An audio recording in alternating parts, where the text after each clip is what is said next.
Man, let's keep it 100. This Young Dolph trial, straight up feeling like a setup.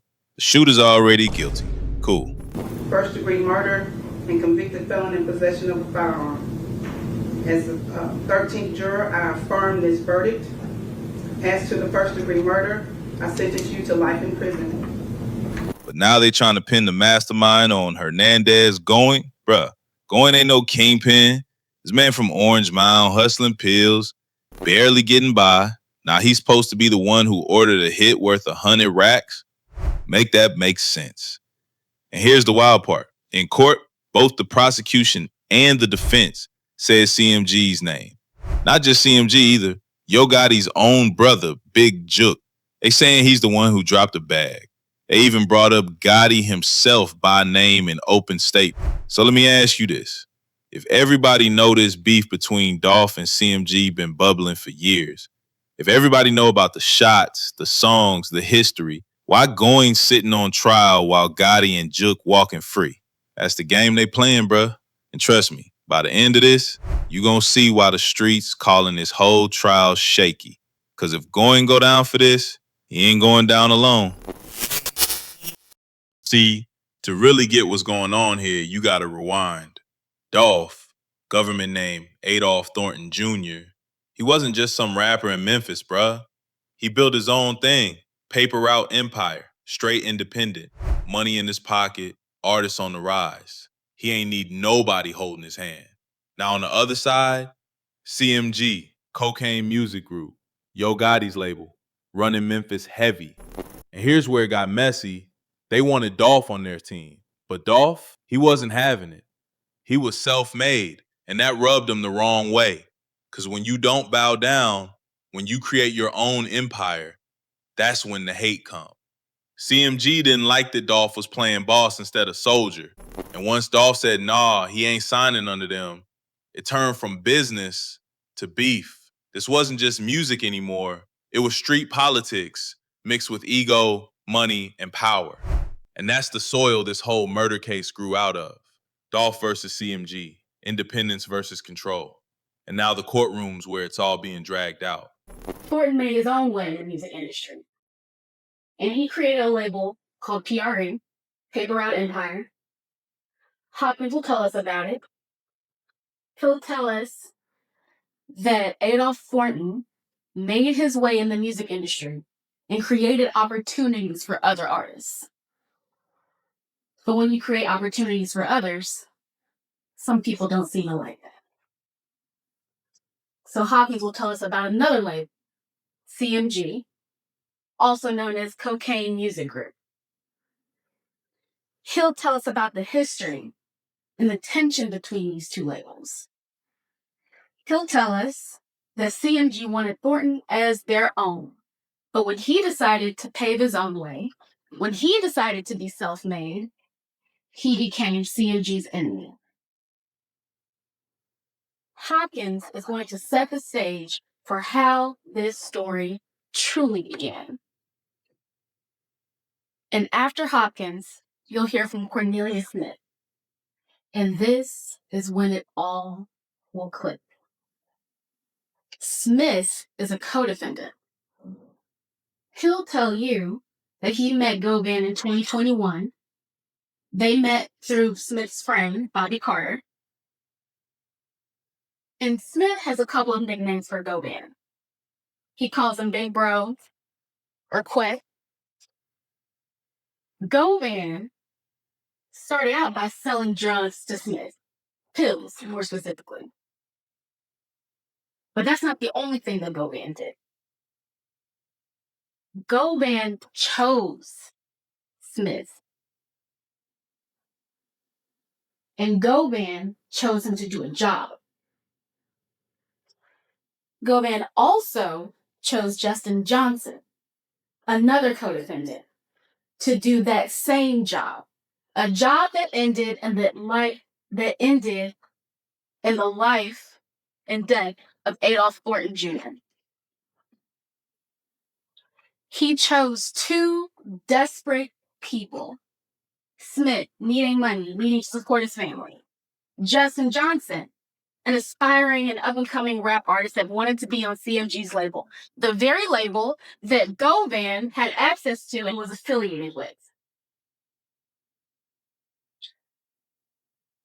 Smith would also talk about a meeting at Govan's house. The people present at that meeting were Smith, Govan, Justin Johnson, and Anthony Mims, also known as Big Jook. Now, Jook is the number 2 person at the CMG label. Smith will tell you that Govan said that there was a bounty on Adolph Thornton's life. In fact, there were multiple bounties on PRE artists. So here's where it get real messy. Cornelius Smith, the co-defendant, he steps in and starts talking. Says he first met Hernandez Govan back in 2021 through his homie Bobby Carter.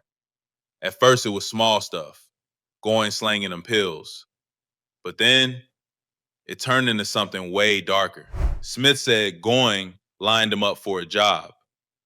And not just him, Justin Johnson too, another dude chasing a rap career, trying to get in with CMG. These 2 cats, broke, hungry, desperate. Perfect pawns. Then Smith describes this one meeting at Govan's crib. Him, Govan, Justin Johnson, and guess who else? Big Jook. Yeah, Yo Gotti's brother. And that's when the bomb dropped. According to Smith, Jook made it crystal clear there's money on Dolph's head. Not just Dolph either. Anybody repping Paper Route Empire. But Dolph, he was the main target. $100K on his life. And here's the thing. Smith said Govan didn't talk much at that meeting. He was more like the dude that followed up later, keeping tabs, checking in. Yo Dolph in town. Or PRE's moving around. Basically playing the middleman while Jook laid the blueprint. So if Smith ain't capping, that means the bag came straight from CMG. But ask yourself, why would 2 broke dudes get chosen to pull off something this big? And why Govan, a dude hustling pills, be the one connecting everybody? That's the type of setup where somebody at the top never got to get their hands dirty. I need you to take your phones out and then walk you through how much everybody's worth. You already knew all that. You want to be honest with you? I can be honest with you, because they were saying that Mr. Govan was like one straight or nothing like that, was like informing and stuff like that, and they were saying that he was police, so Okay. that's why all the phones gotta go outside, when we talk about it. So let me back this up. You were told at the meeting that Mr. Govan could be police. Nah, Bobby been told me that. Bobby told you. And then the streets talk, people in the neighborhoods were saying that, he had got him popped and he had got him sent to jail and he was setting them up, stuff like that. So let's maybe go back to scratch. You just met this guy for a short period of time over the summer. Bobby's already told you he's a snitch, maybe works for the feds. But you can't say me nothing about no guy like that. If he ain't did no wrong, he ain't did no police stuff. He ain't police me, so I would just take the streets, say that about anybody. You know what I'm saying? They probably saying about me right now. Your friend Bobby Carter told you that. Your friend. An associate. Okay. I don't have friends, I have associates. Right. Your associate told you this man that you just met is a federal snitch. You can't trust him, right? Yeah, but people say that about anybody, man. You know what I'm saying? So, no, you ain't did no police stuff to me, right? I ain't got no bad to say about you. You know what I'm saying? All right. You cool, yeah. So, streets talk like that all the time, associates or whatever. Because he probably don't have me and him, and he ain't like that, so he come with the like, no, he's police, you know what I'm saying? So, I don't listen to what he say. All right, so let me get that. It's just like proving guilty until proven, you know what I mean? So here's how the courtroom planned it out. The prosecution, they point the finger heavy at CMG. They say Big Jook, Yo Gotti's big brother, was the one who cut the check, and Hernandez Govan was just the plug connecting the shooters to the money. But then you got the defense, and honestly, they came out swinging. Instead of keeping it safe, they flat out said, if y'all know Yo Gotti and Jook the ones who paid for this, why my client sitting here alone? Why they not on trial? Bruh, that's wild. Normally, a defense lawyer tries to keep the spotlight away from big names, but Going's lawyer? Nah, he dragged CMG into the mud. basically telling the jury, yo, my client's broke. He a small fish. He hustling ecstasy pills in Orange Mound. He couldn't even scrape together 10 racks, let alone 100. Y'all really think he bankrolled a hit on Young Dolph? Come on. And I can't lie. As much as it sound grimy, that defense strategy low-key got legs. They making it look like the cops wanted the easy win, so they charged the guy who ain't got the money or power to fight back. Meanwhile, the real bag holders, untouched. Now here's the part that make this whole thing even shakier. Word on the streets was Hernandez Govan was police. Yeah, they was calling him a snitch, an informant, saying he the type to line folks up. Cornelius Smith even admitted his own boy Bobby Carter told him straight up, yo, that dude, you can't trust him. He fed working with the feds. But Cornelius brushed it off, said Goin never did nothing to him, so he ain't believe it. But think about that for a sec. If everybody in the hood think you police, why would anybody hand you $100K to knock off Dolph? Why would Big Jook even let you in the room? Bruh, it don't add up. And the defense grabbed that quick. They like, so y'all really expect the jury to believe that CMG, the biggest label in Memphis, picked the dude everybody thought was a snitch to be the mastermind of this? That alone start poking holes all through the state's case. But here's the flip side. In Memphis, rumors run wild. Folks will call you police off anything. Sometimes it's hate, sometimes it's real. So now it's this cloud hanging over Goin. Was he a middleman, or was he being used to take the fall? The cops on this case? Lazy as hell. Straight up. They never even questioned Yo Gotti. Never sat Big Jook down, not once. You're talking about two names that everybody in Memphis been whispering about since day one, and the detectives ain't even try? Instead, they cooked up some clown show investigation they call Operation Cookie Monster. Yeah, that's what they named it. Like Dolph's death was a Sesame Street episode. Disrespectful as hell. Meanwhile, they acted like this was just one random hit. Nah, let's keep it real. Dolph already survived multiple attempts on his life. Twice in Charlotte, once in LA. Everybody knew there was a bag on his head. He even dropped the track 100 shots after somebody lit up his car. The beef with CMG wasn't no secret. It was an open war. But the cops ignored all that history. They saw an easy targeting going, and instead of really digging into CMG, they just said, yeah, it must be him. Bruh, that ain't detective work. That's cutting corners. That's why folks saying the state case looking shaky. Here's where the timeline straight up falls apart. Cornelius Smith says the meeting with Goin and Big Jook, that went down months before Dolph got killed, like August or September 2021. Dolph was shot in November. That's a 3-month gap. Now peep this. Between that meeting and the murder, ain't nobody calling Goin. No check-ins, no updates, no nothing. Then on the morning of November 17th, it wasn't Goin who made a move. It was Justin Johnson hitting up Cornelius like, yo, I got a car, let's slide. They wasn't moving off no mastermind plan. They was literally riding around looking for somebody. And when they spotted Dolph's car, boom, they fired. That was it. And what they do after? Dumped the getaway car right across from Goin's house in the middle of the damn street. Like, bruh, if Goin really masterminded this, why the hell would they leave the car right at his doorstep? That's not strategy. That's sloppy as hell. So the defense is like, look, if y'all claim he the brains, where's the proof? They ain't call him before. They ain't call him after. He ain't helped with the car. He ain't helped with the escape. All you got is rumors and weak connections. And when you put it that way, it do sound shaky. So the state just told you to your face that Mr. Govan picked out two desperate people. Cornelius Smith, if you are to believe him, says in his statement, I just happened to be going by Fleck's house, Govan's house, to buy some ecstasy pills with my girlfriend. Jook happened to be there. He doesn't say Fleck said a word. Jook says there's a hate on everybody, and I got you. And Jook says, take the phones outside while I talk to you. Assuming you believe any of that's true.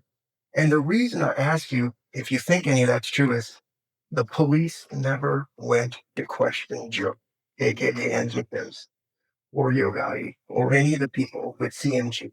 Never once even tried to do an interview. So this is as plain as day. Jook said do it. Quite didn't say anything. Quite lives in the poorest part of Memphis in Orange Mound, sells a few ecstasy pills to make a living, and hustles with some sports gambling. He's a nobody, and that's why I asked you about the peers. He's a throwaway that they can blame. Why did they not call the Jook or anybody else with CMG? Ever. Now, Jook ended up getting killed in 2024, 2.5 years after the fact. Never arrested, never talked to, never interviewed, never pursued, never surveilled, nothing.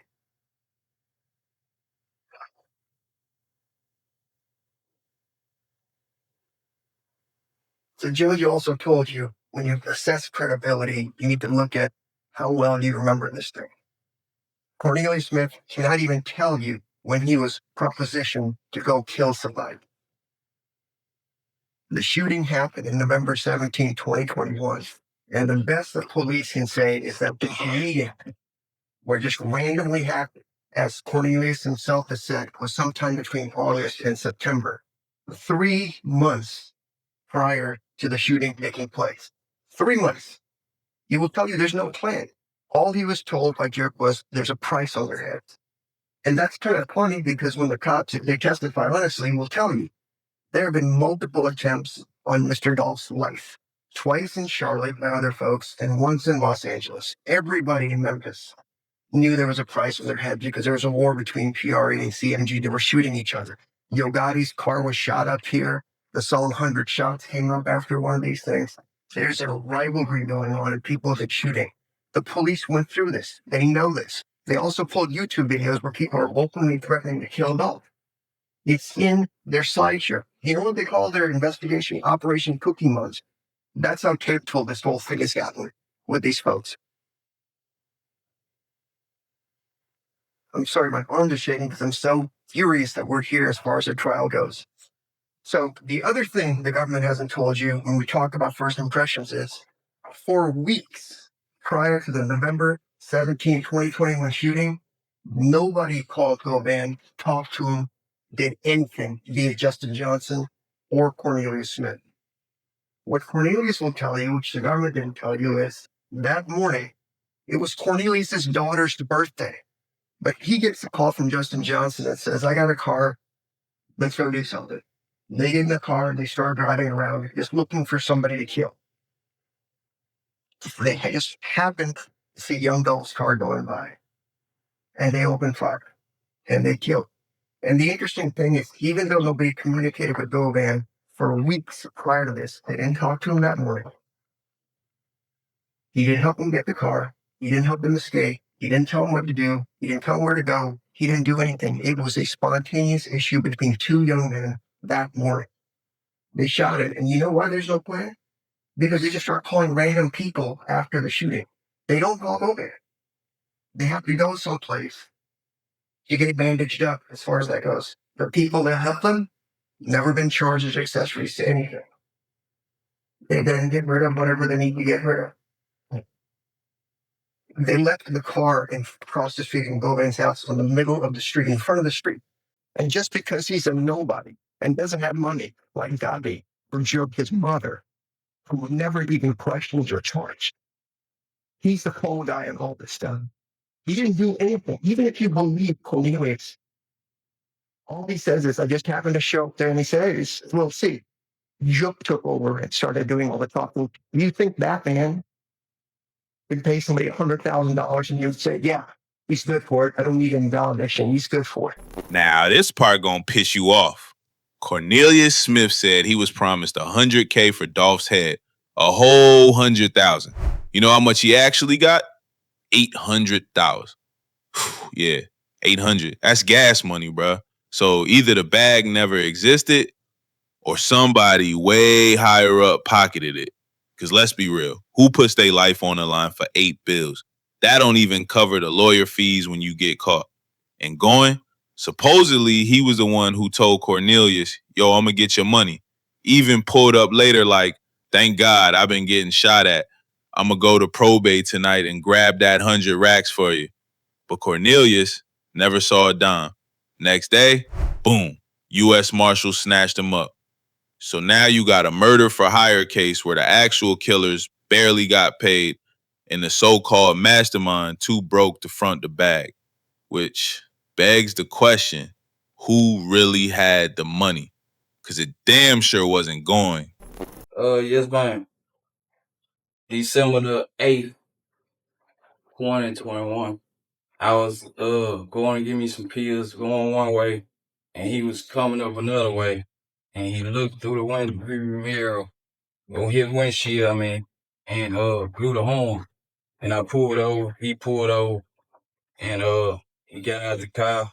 He was like, "Thank God."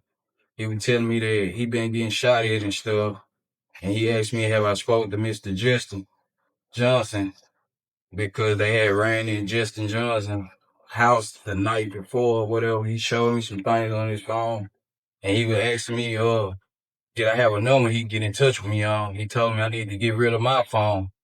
I need to get rid of that phone, is all he was saying. And he was like, he was gonna go to Privé that night and get my money.